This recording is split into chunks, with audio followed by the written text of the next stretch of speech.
La France est maintenant engagée au Mali. J'ai pris cette décision il y a déjà 8 jours. Elle était nécessaire.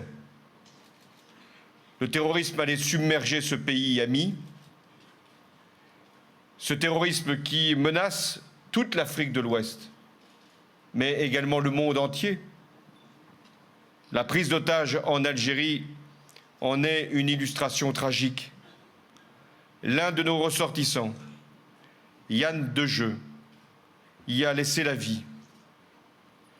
J'ai appelé sa famille pour lui témoigner de notre soutien, de notre solidarité dans cette épreuve. Je pense aussi à chacun de nos compatriotes qui sont retenus au Mali depuis parfois plus de 2 ans. Je rencontrerai leurs proches demain à l'Élysée. Notre intervention au Mali est légitime. Elle répond d'abord à la demande du président de ce pays. Elle s'appuie sur les résolutions du Conseil de sécurité des Nations unies. Et donc, la France agit conformément au droit international. La France n'est pas seule, d'abord parce qu'elle est appuyée par les pays européens qui nous apportent de l'aide sous toutes ses formes.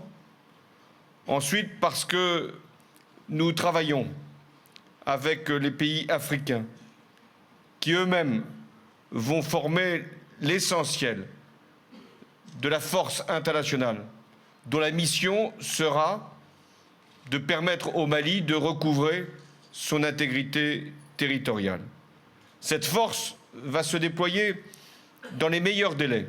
Aujourd'hui même, à Abidjan, le ministre des Affaires étrangères représente notre pays. Les chefs d'État et de gouvernement de l'Afrique de l'Ouest ont renouvelé leur engagement de permettre au Mali de retrouver sa souveraineté. Je mesure à chaque moment le courage de nos soldats qui sont engagés dans cette opération. Ici même en Corrèze, le 126e régiment d'infanterie de Brive est mobilisé. 80 sont déjà partis parmi ces soldats valeureux. 40 sont prévus demain. Les risques, ils sont multiples.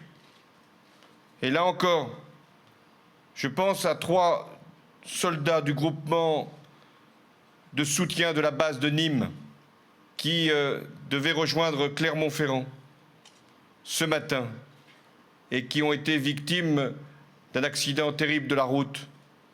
Là encore, je veux dire à leurs familles notre profonde solidarité.